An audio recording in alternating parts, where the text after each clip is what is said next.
that. But we're all business people here. And we need, what would we do a deal? When it's a good deal, we're going to do a deal.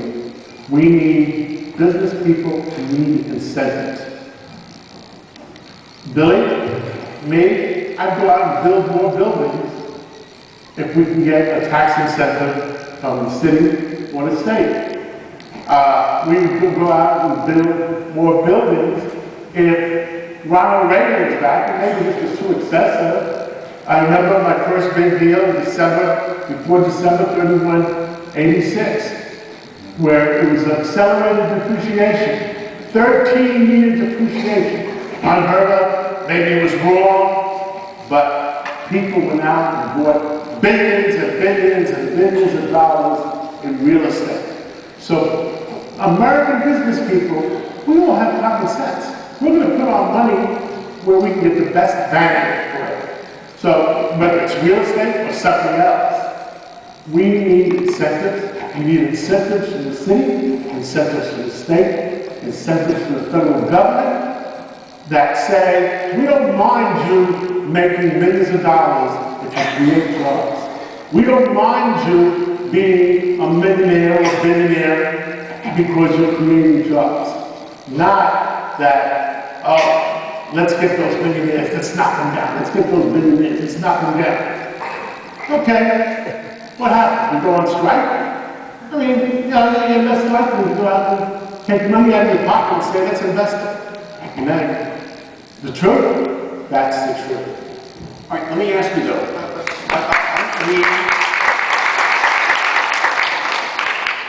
Take the government out of the equation there. Haven't we been conditioned now to expect these incentives from the government, whether I'm developing clean energy, you know, ethanol or wind energy or whatever it is, just to use that example. You're talking about, yes, I know you've got a few things going on. And he's got another debate to go to after that. Tax incentives for real estate deals. Come on, John, you would do a deal if it's a good deal, whether there's a tax incentive or not, right? The point is, do we really need to condition real estate developers to expect a tax incentive before they're going to get involved with it? Right now, we are in the valley of fatigue. We need some Geritol. Everybody remember that commercial. We need a reason to go out and spend money. We need a reason, an excuse to go out and spend money. So I would say, right now, we need something. Okay, all right. We are near the end, gentlemen, and I'm going to give you about 90 seconds, or as much as you want to take at that point, to give us your final comment on the topic. Who's better for real estate, the Democrats or the Republicans? And I'm going to start with John this time, since you started the class. Can I go first? Please. Like I said, you know, I was a Clinton Democrat. My daughter married a Republican, so a lot of people say, oh, John must be a Republican. It's not about being a Democrat or Republican. I'm a New Yorker. I'm an American. We got to do what's right for New York. We got to do what's right for America. And we got to create, you know, I grew up in Uptown Manhattan on 135th Street. And I clawed my way to get out and try to make it in this world. We need those same incentives for everybody in this audience. I want to reward everybody. I want everybody in this audience to make millions of dollars and tens of millions of dollars in the next 5 years, 10 years. Now, the question is, are you going to do it under a Democratic administration where maybe you're the enemy, or under a Republican administration that's encouraging you to go out, work 7 days a week, do whatever you have to do, and make money? The one thing, I'm disappointed with some of our people running in the Republican Party. The one guy that I'm looking at right now and is Mitt Romney. He was a businessman. He's had to make payroll on every Friday from the week before. And I think he can create the incentives to get our country moving. And he's familiar with the global market. where we could put it all together and get America going in the right direction. And we need to move in the right direction now. Thank you. Right?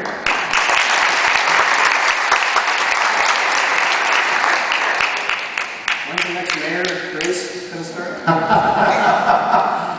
Billy Mack. I think that John is absolutely right about moving this country in the right direction. I'm just not sure either political party can actually get us there. As I said before, and I stand by my comment, that what has to happen is a unification of the political party system, or at least a breakdown of ideologies that have really just frozen this country and taken us backwards. If you want to talk about if you want to look back over the last 15 or 20 years, and harkening back to what John said as his legacy as a Clinton Democrat, it was an unheralded period of prosperity for America. A period in which Americans prospered under democratic rule, leadership, executive branch.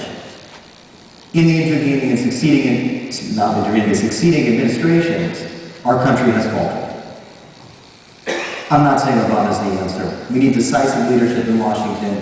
There are so many pieces of the system that are broken, be it tax simplification, forget health care, it's too much of a thorny issue. We have wars that we are fighting against invisible enemies. But there is a war of home, and everybody has to come together. Jobs have to be created. How that happens is a unification of the political parties and putting down partisanship for the benefit of the country. And that might be Romney to get us there. Obama's got a few more months to try. We'll see what happens. But I do believe, ultimately, in America, in that American dream to which I think John so eloquently identified.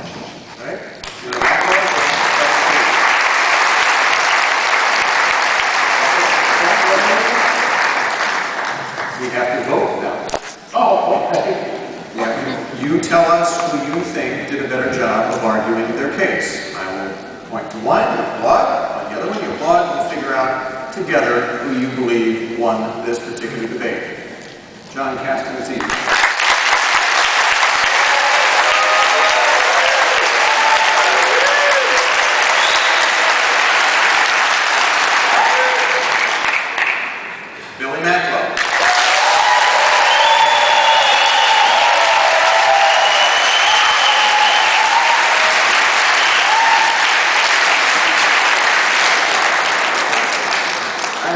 This was going to happen.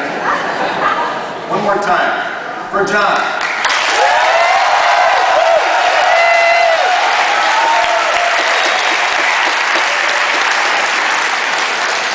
And for Billy.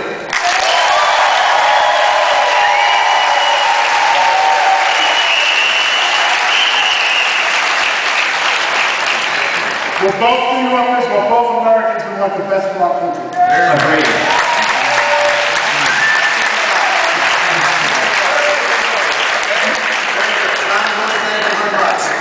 Address the shareholders. And he voted and supported President Obama. He says, Washington, our country is not going to turn around unless there's a different administration. And I firmly believe that. We have to do, business people, the banks, have to believe that we're not the targets all the time. I'll give you a quick story.